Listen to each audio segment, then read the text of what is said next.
ಸುಹೇಲ್ ದೇವ್ ಭಾರತವನ್ನು ರಕ್ಷಿಸಿದ ದೊರೆ.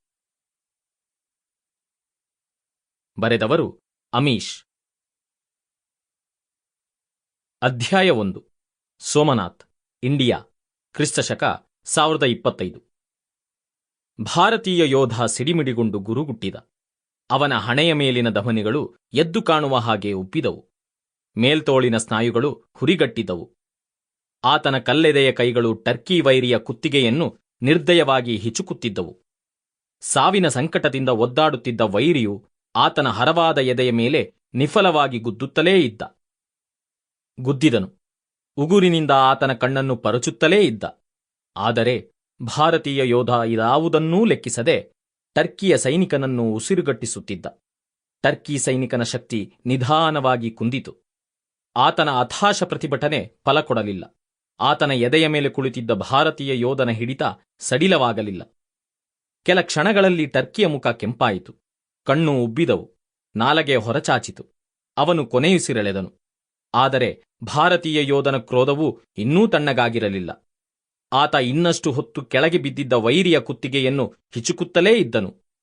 ನಂತರ ವೈರಿಯ ಸಾವನ್ನು ಖಚಿತಪಡಿಸಿಕೊಳ್ಳಲೇನೋ ಎಂಬಂತೆ ಅವನ ತಲೆಯನ್ನು ಎರಡೂ ಕೈಗಳಿಂದ ಎತ್ತಿ ಕೆಳಗಿದ್ದ ಬಂಡೆಗೆ ಅಪ್ಪಳಿಸಿದನು. ವೈರಿಯ ತಲೆಬುರುಡೆ ಟಕ್ ಎಂದು ಬಿರುಕು ಬಿಟ್ಟಿತು. ಇದ್ದಕ್ಕಿದ್ದ ಹಾಗೆ ಬಳಲಿಕೆ ಹೆಚ್ಚಾಗಿ ಭಾರತೀಯ ಯೋಧ ಸತ್ತ ಮನುಷ್ಯನ ಎದೆಯಿಂದ ಎದ್ದು ನಿಂತ. ಇಷ್ಟೆತ್ತರಕ್ಕೆ ನಿಂತ ಆಜಾನುಬಾಹು ಆಳು ಸಪೂರಾದ ಮೈಕಟ್ಟಿನ ಮೇಲೆ ಅಲೆ ಅಲೆಯಾಗಿ ಎದ್ದು ಕಾಣುವ ಬಿಗಿಯಾದ ಸ್ನಾಯುಗಳು, ಅಗಲವಾದ ಭುಜಗಳು ಮತ್ತು ಎದೆ, ಕ್ರಮೇಣ ಸಣ್ಣಗಾಗುವ ಸೊಂಟದ ಭಾಗ, ಮಾಂಸಲವಾದ ಹುರಿಗಟ್ಟಿದ ಕಾಲುಗಳು, ಶ್ಯಾಮಲವರ್ಣದ ದೇಹದ ತುಂಬೆಲ್ಲಾ ಹಲವಾರು ಗಾಯದ ಕಲೆಗಳು. ಇವತ್ತಿನ ಕಾದಾಟದಲ್ಲಿ ಇನ್ನಷ್ಟು ಗಾಯಗಳು ಆತನ ದೇಹವನ್ನು ಅಲಂಕರಿಸಿದ್ದವು. ತನ್ನ ದೇಹವನ್ನು ಹಿಂಡುತ್ತಿರುವ ಆಯಾಸ ಮತ್ತು ನೋವಿನ ಉಪಶಮನಕ್ಕಾಗಿ ಆತ ತನ್ನ ಜರ್ಜರಿತ ಅಂಗಗಳನ್ನು ಜೋಪಾನವಾಗಿ ಚಾಚಿದ. ಗಾಯಗೊಂಡು ಸ್ವಲ್ಪ ದೂರದಲ್ಲಿ ಬಿದ್ದಿದ್ದ ಇನ್ನೊಬ್ಬ ಟರ್ಕಿ ಸೈನಿಕ ಸಿಕ್ಕಿದ್ದೇ ಅವಕಾಶ ಎಂದುಕೊಂಡು ಎದ್ದು ತನ್ನ ಕತ್ತಿಯನ್ನು ಭಾರತೀಯ ಯೋಧನತ್ತ ಬಲವಾಗಿ ಬೀಸಿದ. ಬೇಕಾದಷ್ಟು ಸುಸ್ತಾಗಿದ್ದರೂ ಭಾರತೀಯ ಯೋಧನ ಸಹಜ ಚುರುಕುತನ ಮತ್ತು ಕದನ ಕೌಶಲದ ಅಂತಃಸ್ಫೂರ್ತಿ ಆತನನ್ನು ಉಳಿಸಿತು. ಆತ ಕ್ಷಿಪ್ರವಾಗಿ ಹಿಂದಕ್ಕೆ ಬಾಗಿದ್ದಕ್ಕೆ ಶತ್ರುವಿನ ಕತ್ತಿ ಮುಖದ ಮೇಲೆ ತುಂಬ ಹತ್ತಿರದಿಂದ ಹಾದುಹೋಯಿತು. ಕತ್ತಿಯನ್ನು ಬೀಸಿದ ಆವೇಗದಿಂದಾಗಿ ಸೈನಿಕನ ದೇಹ ಎಡಕ್ಕೆ ಬಾಗಿತು. ಇದೇ ಅವಕಾಶವನ್ನು ಬಳಸಿಕೊಂಡು ಭಾರತೀಯ ಯೋಧ ಬಲಿಷ್ಠವಾದ ಮುಷ್ಟಿಯಿಂದ ಅವನ ದವಡೆಗೆ ಬಲವಾಗಿ ಗುದ್ದಿದ. ಸೈನಿಕ ತತ್ತರಿಸಿ ನೆಲಕಚ್ಚಿದ. ಟರ್ಕಿ ಸೈನಿಕನ ಕತ್ತಿ ಕೈಜಾರಿ ಕೆಳಗೆ ಬಿತ್ತು. ಇದರಿಂದ ಆಘಾತಕ್ಕೊಳಗಾದ ಟರ್ಕಿ ಸೈನಿಕ ಚೇತರಿಸಿಕೊಂಡು ಮತ್ತೆ ಎದ್ದು ನಿಲ್ಲಲು ಪ್ರಯತ್ನಿಸಿದ. ಏಳುವುದಕ್ಕೆಂದು ನೆಲದ ಮೇಲೆ ಮೊಣಕಾಲೂರಿದ್ದ. ಇಷ್ಟರಲ್ಲಿ ಭಾರತೀಯ ಯೋಧ ನೆಲದ ಮೇಲೆ ಬಿದ್ದಿದ್ದ ಉದ್ದನೆಯ ಕತ್ತಿಯನ್ನು ಕೈಗೆತ್ತಿಕೊಂಡವನೇ ಎತ್ತರಕ್ಕೆ ಎತ್ತಿ ಲಂಬವಾಗಿ ಕೆಳಗೆ ತಂದು ಸೈನಿಕನ ಕತ್ತಿನಲ್ಲಿ ಚುಚ್ಚಿದ. ಇನ್ನಷ್ಟು ಬಲವಾಗಿ ಒತ್ತಿ ಅವನ ಹೃದಯದವರೆಗೂ ತೂರಿಸಿದ. ಸೈನಿಕ ಕ್ಷಣದಲ್ಲಿ ರಕ್ತಕಾರಿ ಕೊನೆಯುಸಿರೆಳೆದ. ಯೋಧ ಕೆಲ ಕ್ಷಣ ಆ ಕತ್ತಿಯನ್ನೇ ಆಧರಿಸಿ ವಿಶ್ರಾಂತಿಸಿದ. ಬಳಲಿಕೆ ಆತನನ್ನು ಆವರಿಸಿತ್ತು. ರಕ್ತ ಸುರಿಯುತ್ತಿತ್ತು. ಆದರೆ ತನಗೆಲ್ಲಿಯ ವಿರಾಮ? ಆತ ಉತ್ತರ ಭಾರತದಲ್ಲಿರುವ ಶ್ರಾವಸ್ತಿಯ ರಾಜಕುಮಾರನಾಗಿದ್ದ.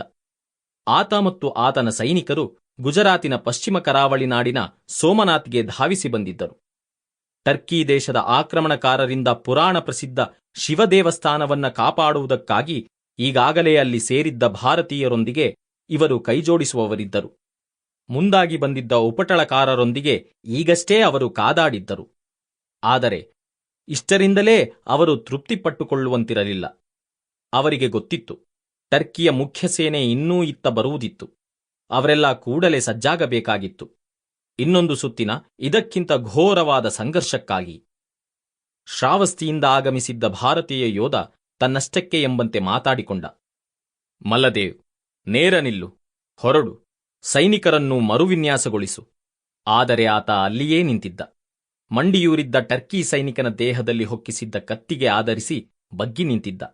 ಏದುಸಿರು ಬಿಡುತ್ತಾ, ತನ್ನ ಶ್ವಾಸಕೋಶದಲ್ಲಿ ಪ್ರಾಣವಾಯುವನ್ನು ತುಂಬುತ್ತಾ, ಸೋತು ಸುಣ್ಣವಾಗಿದ್ದ ತನ್ನ ದೇಹಕ್ಕೆ ಇನ್ನಷ್ಟು ಸಮಯ ನೀಡುತ್ತಾ, ರಾಜಕುಮಾರ. ಮಲ್ಲದೇವ್ ಧ್ವನಿ ಬಂದ ಕಡೆಗೆ ತಿರುಗಿದ. ತನ್ನ ಸುತ್ತಲೂ ನಿಂತಿದ್ದ ತನ್ನ ನಿಷ್ಠಾವಂತ ಸಂಗಾತಿಗಳನ್ನು ಕಂಡ. ಎಲ್ಲರೂ ನೆಲದ ಮೇಲೆ ಬಿದ್ದಿದ್ದರು. Sample complete. Ready to continue?